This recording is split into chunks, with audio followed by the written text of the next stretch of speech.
Labirin Kehidupan kembali menjumpai Anda sahabat. Tulisan Pendeta Yowas Adi Prasetya kali ini diberi judul Jangan Serupa Dengan Dunia. Saya Uli Manalu. Sahabat, salah satu ayat kegemaran para pengkhotbah Kristen untuk mewartakan pentingnya sikap berani berbeda dari dunia adalah Roma 12 ayat 2. Lengkapnya berbunyi demikian. Janganlah kamu serupa dengan dunia ini, tetapi berubahlah oleh pembaharuan budimu, sehingga kamu dapat membedakan manakah kehendak Allah, apa yang baik, yang berkenan kepada Allah, dan yang sempurna. Di dalam teks Yunaninya, ayat ini sebenarnya diawali dengan kata sambung kai, artinya dan, yang mengindikasikan bahwa ayat ini perlu dibaca sebagai kelanjutan dari ayat sebelumnya. Maka tak berlebihan jika kita menyimak Roma 12 ayat 1 yang sangat terkenal itu demikian. Karena itu, saudara-saudara, demi kemurahan Allah aku menasihatkan kamu supaya kamu mempersembahkan tubuhmu sebagai persembahan yang hidup, yang kudus, dan yang berkenan kepada Allah. Itu adalah ibadahmu yang sejati. Sahabat, yang menarik, ayat ini pun diawali dengan kata sambung on, artinya karena itu.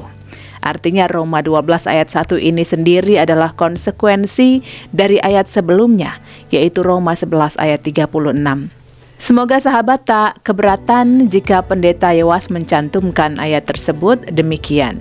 Sebab segala sesuatu adalah dari Dia dan oleh Dia dan kepada Dia. Bagi Dialah kemuliaan sampai selama-lamanya. Lagi-lagi sebuah kata sambung mengawali ayat ini, yaitu hoti, sebab. Namun kali ini Pendeta Yowas tidak akan mencantumkan ayat-ayat sebelumnya, Roma 11 ayat 33 sampai 35. Cukuplah bagi kita untuk menyadari bahwa ayat-ayat tersebut bertutur tentang kekaguman Paulus atas misteri hikmat dan pengetahuan Allah yang melampaui pemahaman manusia kita. Setidaknya kita melihat sebuah alur berpikir yang sangat runut. Roma 11 ayat 36 menjadi inti dari seluruh kesaksian Paulus. Ayat ini berbicara mengenai Allah di dalam Kristus yang menjadi pusat kehidupan kita. Mari perhatikan kata Dia yang muncul 4 kali di dalamnya. Seseorang yang menerima kasih sayang ilahi memang sepatutnya menjadikan Dia sebagai pusat kehidupannya. Sikap spiritual ini melahirkan kekaguman.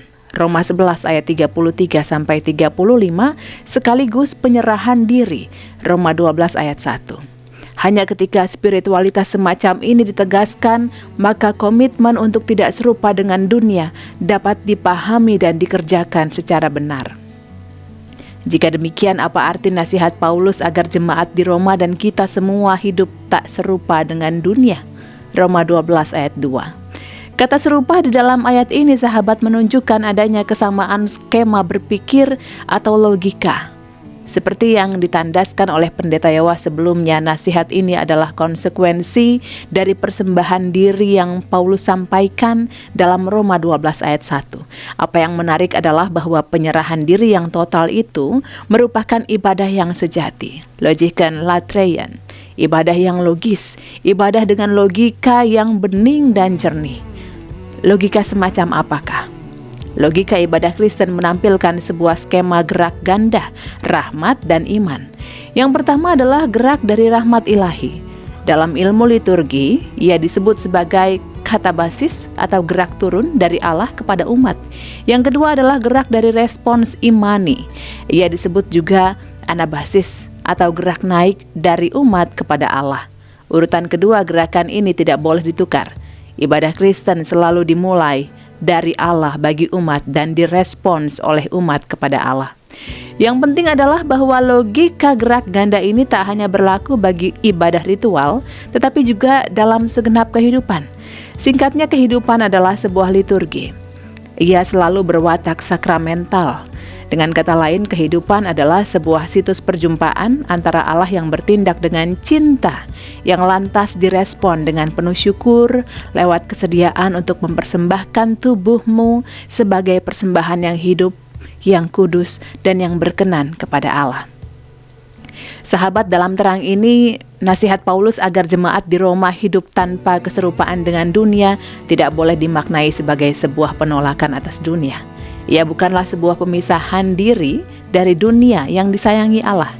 Sebaliknya, ketidakserupaan yang dimaksud adalah agar umat yang hidup berlandaskan rahmat Allah itu tidak mengadopsi skema logis yang berkebalikan dari gerak ganda rahmat yang dilanjutkan dengan iman. Apapun yang membalik skema tersebut masuk ke dalam kategori dunia dalam nasihat Paulus tersebut. Kenyataannya, sahabat, Paulus tidak pernah membayangkan bahwa ketidakserupaan dengan dunia berarti pemisahan diri dari dunia. Terbukti dari ayat-ayat selanjutnya di dalam Roma 12 ayat 3-12 yang berbicara mengenai sikap Kristiani terhadap sesama Kristen di dalam komunitas gerejawi, sementara ayat 14-21 bertutur tentang sikap Kristiani terhadap mereka yang tidak seiman di dalam masyarakat. Bagaimana mungkin orang-orang Kristen dapat berelasi dengan mereka yang tidak seiman jika mereka hidup terpisah dan terisolasi dari dunia? Sahabat, apa yang menarik dari ayat-ayat yang berbicara mengenai relasi orang Kristen dengan dunia itu ternyata memberi indikasi bahwa orang-orang Kristen diperlakukan secara buruk. Mereka dianiaya ayat 14 dan mendapat perlakuan jahat ayat 17. Justru pada situasi perih semacam itulah skema rahmat iman bukan sekadar menjadi gaya berpikir yang berbeda dari gaya pikir dunia, namun juga menjadi gaya hidup alternatif. Sahabat, Paulus menasihati mereka untuk memberkati mereka yang mengutuk dan membalas kejahatan dengan kebaikan. Mengapa? Sebab rahmat Allah yang deras melimpah itulah yang mendefinisi siapa mereka. Seandainya mereka membalas kejahatan dengan kejahatan, maka kejahatan yang mereka terimalah yang justru mendefinisi hidup mereka. Secara khusus, tak jarang pendeta Yowas mendapatkan sebuah pertanyaan terkait dengan ayat 20, yaitu, "Tetapi jika seterumu lapar, berilah dia makan. Jika ia haus, berilah dia minum. Dengan berbuat demikian, kamu menumpukan bara api di atas kepalanya." Ayat ini jelas merupakan kutipan dari Amsal 25 ayat 21-22. Pertanyaan yang muncul adalah, mengapa menumpukan bara api di atas kepalanya? Bukankah ini sebuah tindakan yang penuh kekerasan? Sahabat, ternyata bukan itu maksudnya. Justru sebaliknya lah yang ingin dikatakan baik oleh pengamsal maupun oleh Paulus. Penafsiran yang paling jamak diberikan adalah bahwa kebaikan orang Kristen sebagai balasan kejahatan akan menyadarkan musuh-musuh akan kesalahan mereka hingga mereka malu. Rasa malu itu ditunjukkan saat wajah memerah karena hawa panas yang diterima dari bara api di atas kepala. Akan tetapi ada penafsiran lain yang menurut pendeta Yowas lebih menarik. Pada zaman dahulu, orang-orang hidup bergantung pada api yang akan menghangatkan mereka di malam hari dan memungkinkan mereka memasak makanan mereka. Sahabat, bisa dibayangkan jika suatu malam, apalagi di musim dingin, api di rumah ternyata padam. Tentu ini menjadi urusan hidup dan mati. Maka lazimnya, seorang yang tak memiliki bara api untuk menyalakan tungku akan meminta bara api kepada tetangga mereka dengan cara meletakkan tempat bara api itu di atas kepalanya.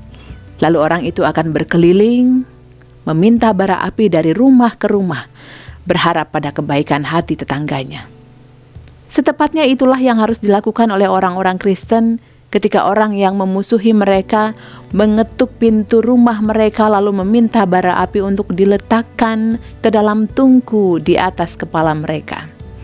Jadi, menumpukan bara api di atas kepala justru merupakan sebuah keluhuran, sebuah kesediaan untuk membalas kejahatan dengan kebaikan. Singkatnya sahabat, ketidakserupaan dengan dunia perlu kita tunjukkan melalui pergaulan dengan siapapun di tengah dunia ini, termasuk dengan mereka yang memusuhi kita. Di tengah dunia yang kental diwarnai oleh pembalasan kejahatan dengan kejahatan, gaya pikir dan gaya hidup Kristiani mendesak kita justru untuk membalas kejahatan dengan kebaikan. Sebab rahmat Allah telah dianugerahkan kepada kita dan kita merespons dengan penuh syukur rahmat itu. Salah satunya dengan cara menghadirkan rahmat yang sama pada sesama yang melukai kita. Sahabat, sampai di sini labirin kehidupan kali ini. Terima kasih Anda sudah meluangkan waktu Anda bersama kami. Jika Anda membutuhkan naskah cetak lengkap Labirin Kehidupan, silakan menghubungi BPK Gunung Mulia. Dan sahabat, jika berkenan, Anda bisa membagikan tayangan ini untuk teman dan kerabat. Anda juga bisa mengklik subscribe dan aktifkan tanda lonceng untuk mendapatkan kembali tayangan yang lain yang terbaru dari YKB GKI TV. Terima kasih sekali lagi dan sampai jumpa.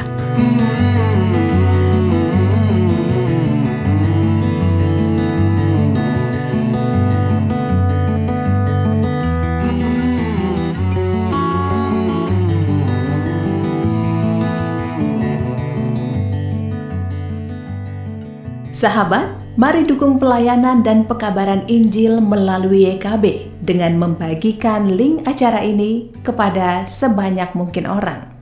Dukungan juga dapat saudara lakukan dengan mentransfer dukungan finansial ke rekening BCA ke nomor 450-305-2990 450-305-2990 atas nama Yayasan Komunikasi Bersama.